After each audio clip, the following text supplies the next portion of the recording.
Mm.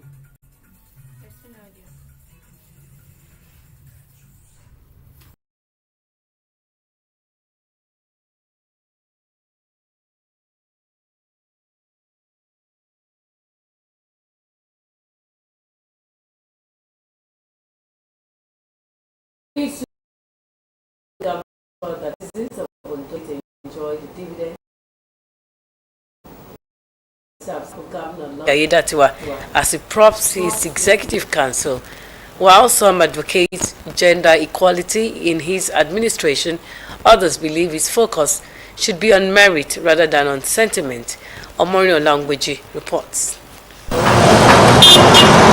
Governor Lucky Aiyedatiwa was democratically elected on November 16, 2024 and sworn into office on February 24, 2025. Since then, he has appointed 2 commissioners, Attorney General and Justice, as well as Finance. Others are Secretary to the state government, along with a few special advisors to support him in steering the affairs of the state. Now, nearly 4 months after his inauguration, people of Ondo State are eagerly anticipating the full composition of his cabinet. Speaking with Osrc on governance priorities in selecting members of the Executive Council, public analyst Omoyoni emphasized the importance of appointing individuals who can address the needs of the masses and contribute meaningfully to development. I feel his priorities should be going for the best qualified people, not judging by sentiments.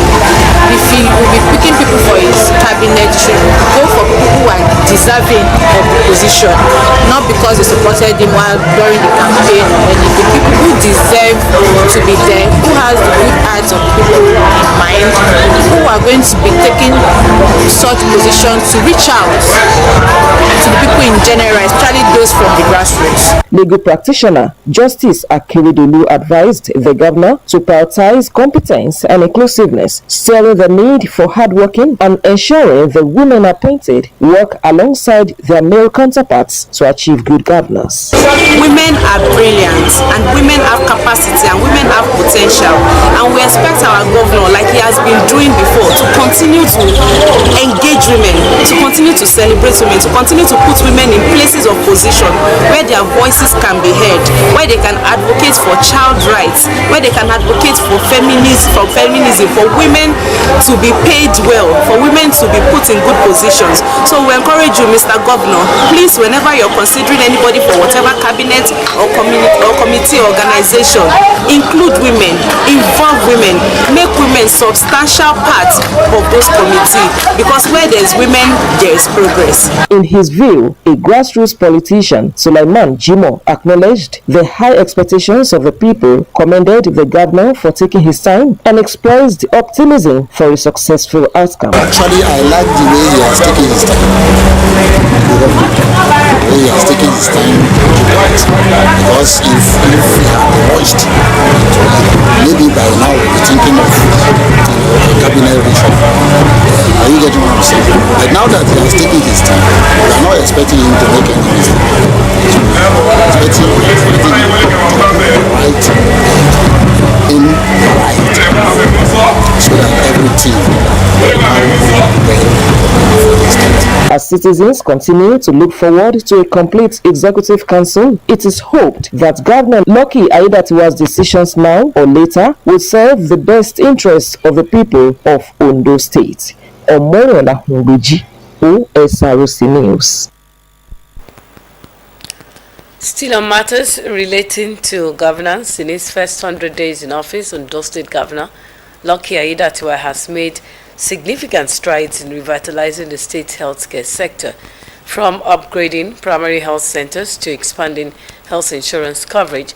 The administration's efforts aim to enhance healthcare accessibility and quality for residents.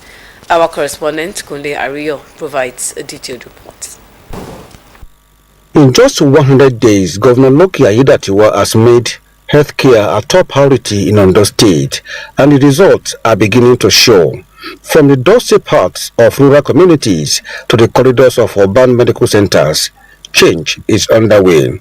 The state government has embarked on an ambitious journey to strengthen the foundation of public health care, beginning with the rehabilitation of 102 primary health centers across the 18 local government areas of the state. These centers, often the first point of contact for expectant mothers, children, and the elderly, have been equipped to deliver basic life-changing care where it is needed most. The goal is clear: to reduce the maternal mortality rate, currently estimated at 512 per 100,000 live births, bring down child mortality, which stands at 132 per 1,000 births, according to national health data. But the reforms go beyond bricks and mortar. The Ayedatiwa administration is also tackling long-standing barriers to care, which is affordability. Over 250,000 residents have now been enrolled in the Ondo State Contributing Health Scheme, a growing safety net that ensures more people, particularly the vulnerable, can access care without fear of financial ruins. This is a crucial step in a state where out-of-pocket payments have previously accounted for about 70% of all health spending, often pushing families into poverty. Health is wealth, and this is all about our health for us, so that we will spend minimal amounts in taking care of ourselves. I've heard a lot about the program from my government workers, that they said it's a very beneficial program. So every one of us in Nigeria, not even Nigeria, in the whole world, health is very important.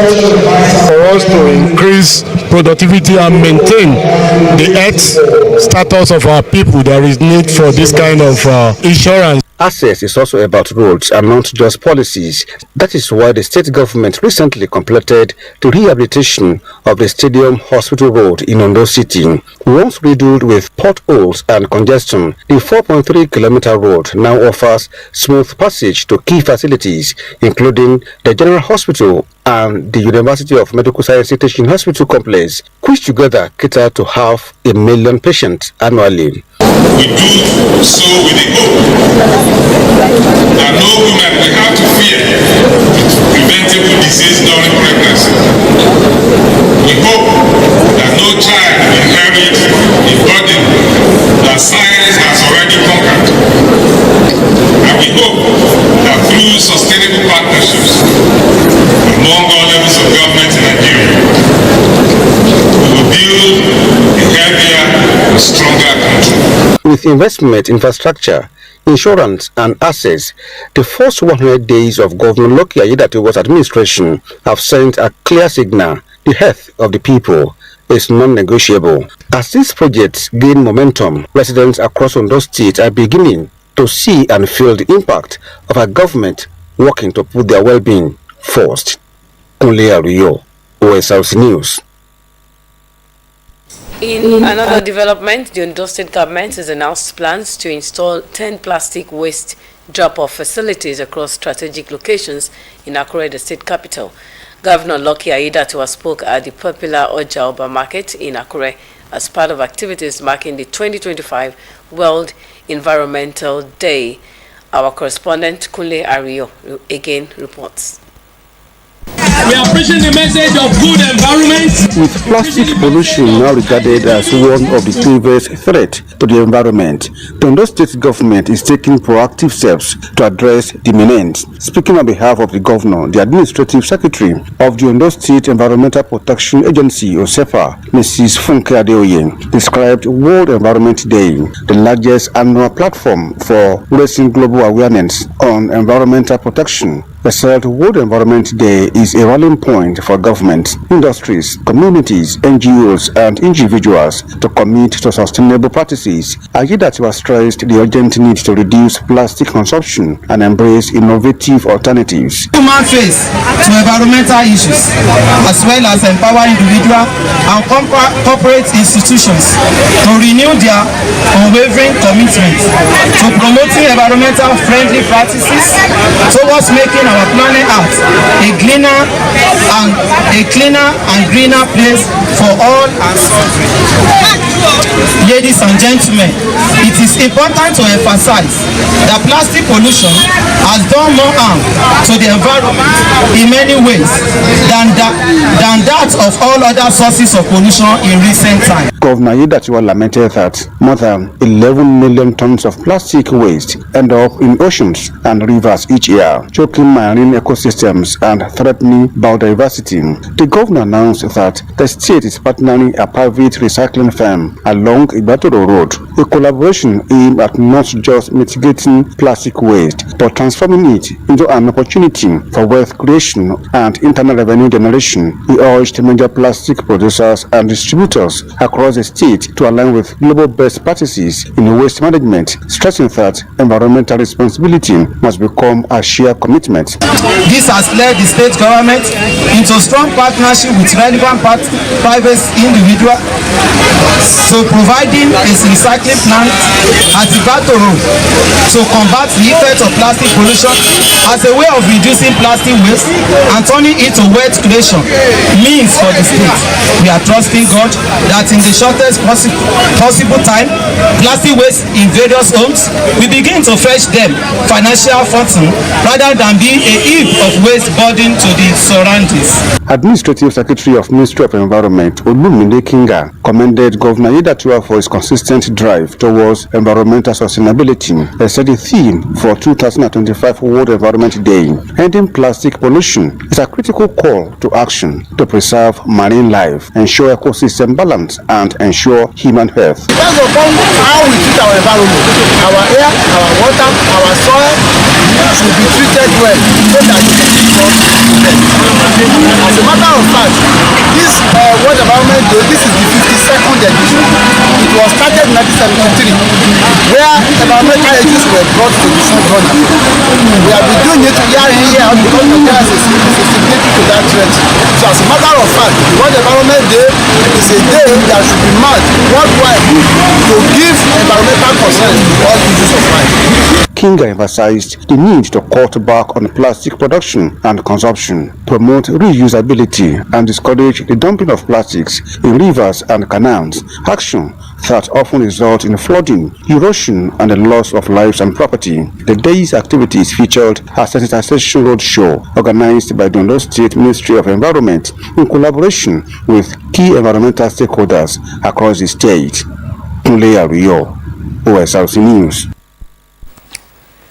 The All Progressives Congress, APC in Ondo State, has criticized the People's Democratic Party, PDP, for its reaction to the recent Electoral Tribunal verdict, labeling it as an attempt to intimidate the judiciary. The APC condemned the PDP's assertion that APC members celebrated prematurely at the court, suggesting prior knowledge of the verdict as an unwarranted assault on the integrity of Nigeria's judicial system. The APC emphasized that such insinuations undermine the judiciary's dedication and disrespect the democratic process. The party called on the PDP to issue an unreserved apology to the judiciary and the voters of Ondo State who overwhelmingly supported Governor Lucky Aiyedatiwa. According to the APC, the PDP's claims of judicial manipulations is a reaction to its electoral laws. The ruling party, while advising the PDP to address internal issues, urged the people of Ondo State to continue to support the administration of Governor Aiyedatiwa, which it says is working for the state's betterment. The Ondo State government has called on wealthy Nigerians to contribute to the development of the state and the well-being of its people. The Deputy Governor, Dr. Olaide Adelami, spoke during the official flag-off of the distribution of 10-kilogram bags of rice donated to the state by the Aliko Dangote Foundation. The event took place in Akure, the Ondo State capital. Government House correspondent Zimo Ibiemi covered the event for Osrc, and the report is presented from our studio. 10,000 10 kg bags of rice were presented to the Ondo State government by the Aliko Dangote Foundation for distribution to residents across the state, aimed at cushioning the effect of the current economic hardship. Receiving the donation on behalf of the state, Deputy Governor Dr. Laide Adelami expressed gratitude to the Dangote Foundation, noting that government alone cannot meet the needs of the people. Dr. Adelami noted that the distribution coincides with the 100 days in office of Governor Lucky Aiyedatiwa.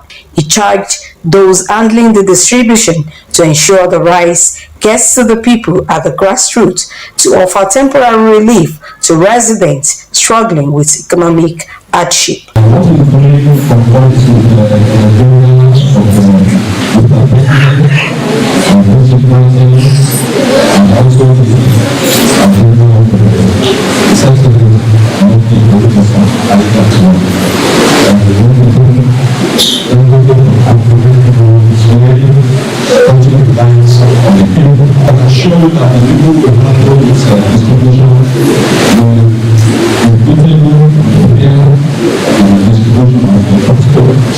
Also speaking at the event, the representative of the Dangote Foundation and the special advisor to the governor on union matters, Bola Taiwo, joined the state government in commending the foundation's gesture. The initiative of distributing 1 million bags of rice across the country. So this year's we came to deliver the 10,000 bags of rice to the Sunshine State. So today is their flag of officially presenting the 10,000 bags. At this critical time in Nigeria, we need somebody like Alhaji Dangote to reduce the suffering of people. And that is what they have done. We've been doing it for quite a long time, and this one is another thing we understand. And we just come together to be at the 100 days in office of Mr. Governor, where Mr. Governor is commissioning roads, projects here and there. And you see what it is, and Mr. Governor is so happy. The event climaxed with the official flag off by the Deputy Governor as beneficiaries received 10 kg bags of rice each. In the vibrant heart of Akure, just off the bustling Owo-Akure Expressway, there is a place where tomatoes don't just grow, they speak. For 17 years, Shasha Market had blossomed far beyond a simple trading hub. Now it has become a living tapestry of culture, commerce, and community, woven together by the voices and stories of countless traders and buyers. Here, the humble tomato becomes a universal language connecting farmers from distant villages, traders from different tribes, and customers from all walks of life. Our correspondent, Abidemi Akerotoye, ventured into this bustling food haven to uncover the magic that transforms Shasha Market from a mere marketplace into a vibrant way of life. Before the first light of dawn breaks, Shasha Market awakened to its own unique rhythm. Traders from every corners of Nigeria converge here, their hands busy arranging stalls, bustling with vibrant tomatoes, blazing red peppers, and glistening golden onions. The air pulses with the scent of fresh produce and the electric hum of anticipation, an aroma heavy with promise and a day's endless possibility.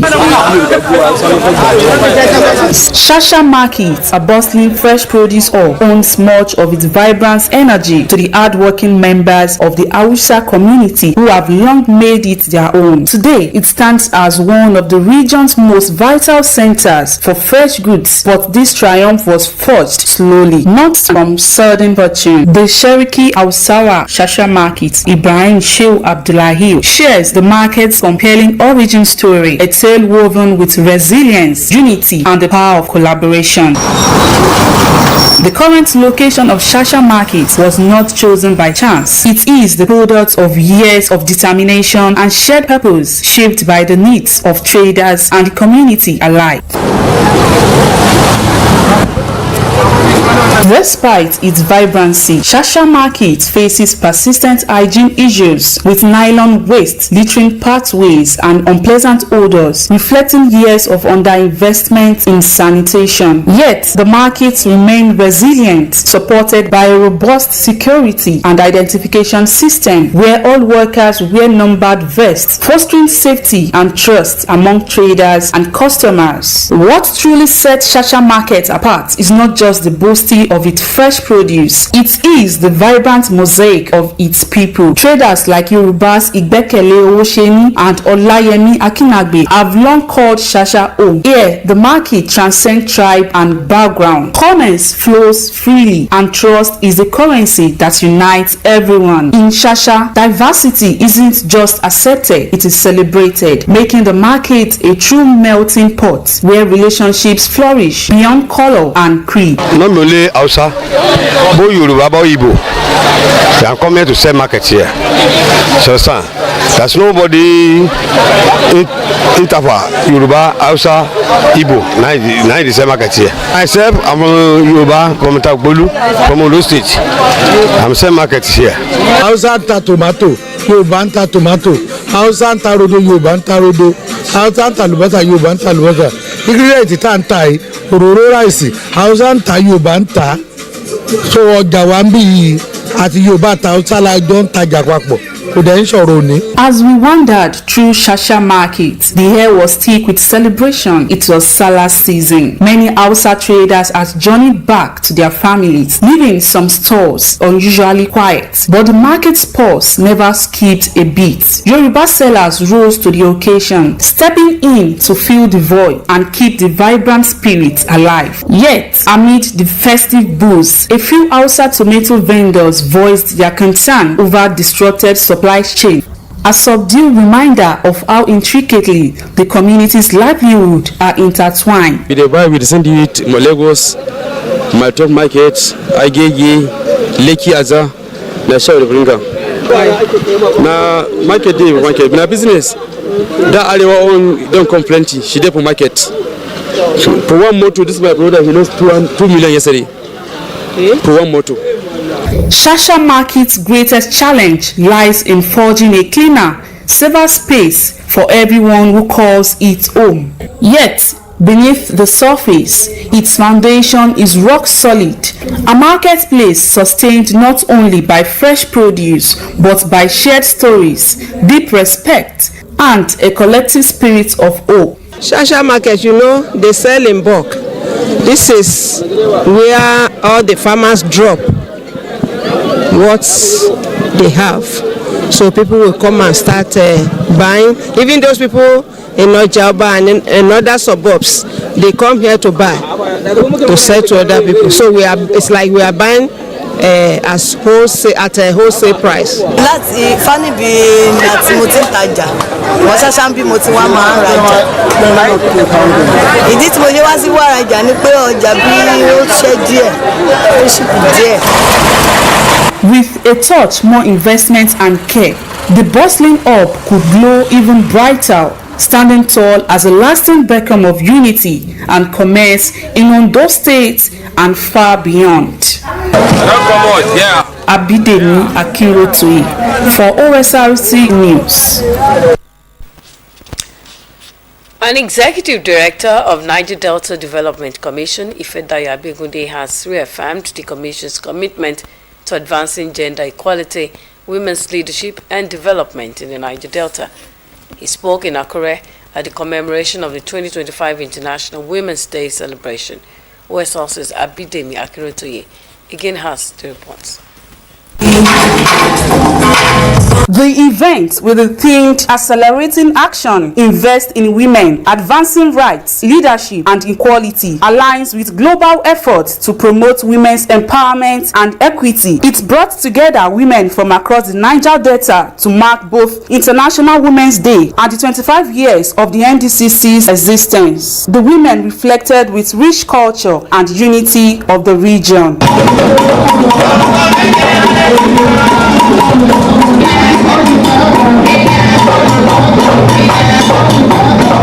As the women celebrated, Ifedayo Abegunde addressed the gathering, emphasizing that the NDCC is not just a vehicle for infrastructural growth, but also a strong advocate for gender inclusion and social development. Over the years, Abegunde noted that women in the region have evolved into change agents, playing key roles in peace building, entrepreneurship, and governance. To reflect on our journey, it is clear any vision of progress that excludes women is flawed, and any model of development that underutilizes women is incomplete. We must learn from these examples. In Niger Delta, where women are trusted to lead, to own land, to participate in politics, to innovate, and build wealth is not only possible, it is necessary. To reinforce its commitment, NDCC organized free medical checkups and an engaging seminar where legal and health experts tackled pressing issues such as trauma, women's rights to justice. The message from this event is that we should invest in women. We should celebrate our women. We should encourage our women to do better in the society, to hold positions, to be mothers, to be professionals. We should encourage women. We should support them. When a woman comes out to vie for an office or for a position, don't hesitate to support that woman. When a woman is a victim of abuse or violence or whatever situation or circumstance in your community, don't shame that woman. Don't isolate her. Encourage her. Embrace her. Should not be marginalized. Women should not be harassed. And our voice should be heard.